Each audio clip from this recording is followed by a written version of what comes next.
राम के दर से मा जाए। सपने जैसा मोक्ष है वो मोक्ष है नहीं।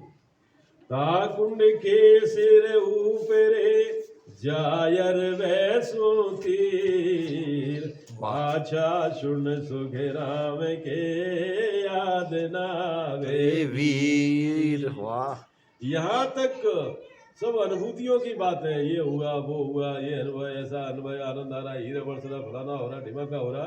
जब इसको पार हो जाता है, इसको पार हो जाता है तो फिर कुछ याद नहीं रहता। क्यों नहीं रहता? तुम्हारा निज मन यहाँ तक चलता है, तुम्हारी सूरत यहाँ तक चलती है, आगे सूरत ही नहीं है तो कहाँ जाओगे, क्या करोगे? मतलब माया की जो छोटी सी चीज जो चेतन भी रह गया था वो चेतन भी यहाँ समाप्त होता है। हमारा सिद्धांत, शरीर से निकलो शरीर नहीं हो, जीव से निकलो तुम जीव नहीं हो, तुम ब्रह्म नहीं हो, तुम चेतन भी नहीं हो। तो यहाँ वो चेतन भी समाप्त हो जाता है, तुम ही बचते हो। निकल गए कि नहीं निकल गए? तो हम कहीं ऐसी गप्पे ही मार रहे थे कल से क्या? सच्ची बोल रहे थे कि नहीं? सच्ची बोल। दरिया साहब ने भी बता दिया, महाराज ने भी बता दिया, आप तो ये गरीब की सुनोगे। तो ठीक है। आगे सुन सागर भरियो वार पार नहीं छी, वाहंसो सुख राम के पट के सब तन ए। सारे तन, कितने तन है तुम्हारे, कितने शरीर है? पांचों शरीर को यहाँ छोड़ देता है। स्थूल सूक्ष्म कारण महाकारण केवल को भी यहाँ छोड़ देता है। और इसके आगे अनंत पंख को फूल है, सुन सागर की माय, तागे सुख राम के कित आवे कित जाय। वाह, वो शून्य है, वहाँ कुछ है बचता ही नहीं है। लेकिन वहाँ अनंत पंख का फूल है। ये अनंत पंख का फूल क्या है? 4 पंख से शुरू हुए थे अपन। 4 पंख का कमल का मतलब 4 गुना ज्ञान हो गया। 8 के पंख का मतलब 8 गुना ज्ञान हो गया। हाँ हाँ, जो ज्ञान बढ़ता जा रहा है, तुम्हारा प्रेम बढ़ता जाता है। 8 गुना 16 गुना 32 गुना 64 गुना 64 का गुना 128। हाँ, उसके बाद त्रिकुटी में फिर जाकर के इधर 1000 पंख का कमल, उसके बाद अनंत हो गया। इस प्रकार से महाराज क्या फरमा रहे, पाछे आवे फिर या तब बेटे सुरलोक, वह आगे सुख राम के जब लगे पाछों भी। लेकिन इस आनंद पाक कमल से भी नीचे आने की व्यवस्था है। हाँ, यदि यहाँ पर इसके आए तो फिर सुरलोक में आ जाओगे, देवताओं के लोक में आ जाओगे।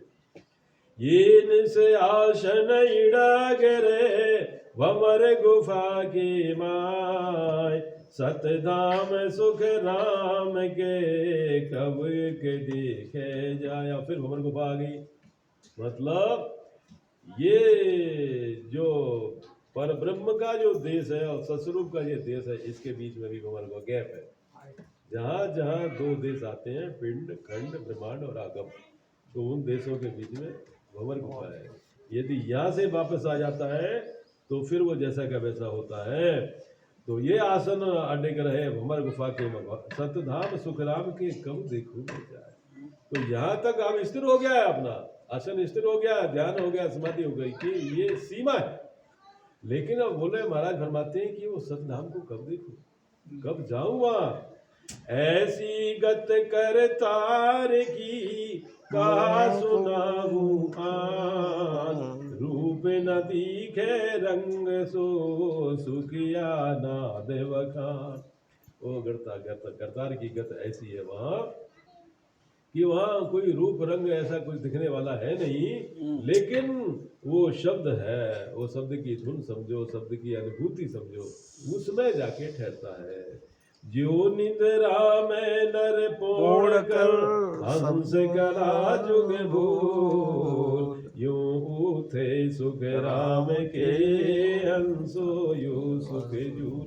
जैसे गहरी नींद में व्यक्ति सो जाता है तो वो दवा आनंद आ गया, ऐसे ही ये भजन में, इस ध्यान में, इस पद्धति में वहाँ जाकर के जब तुमको ध्यान लगता है तो वहाँ देखने सुनने वाली ऐसी चीज कोई है नहीं। लेकिन उसमें ऐसा आनंद आता है।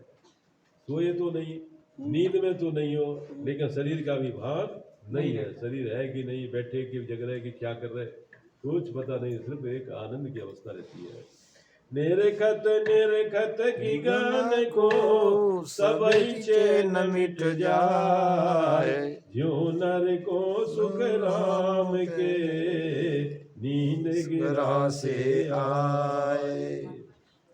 इस प्रकार से ऐसे जैसे गगन को, आकाश को देखते देखते देखते देखते पहले दिखाई देगा ये चमक रहा, वो चमक रहा, वो चमक रहा, और एक टक देखते रहो तो देखते ही रह जाओगे। बस जैसे नींद में चले गए ऐसे ध्यान में भी चला जाता है। ऐसी विद सतलोक की कहत बड़े नहीं को, जो जाने सुख राम के सो मेरा गुरु हो।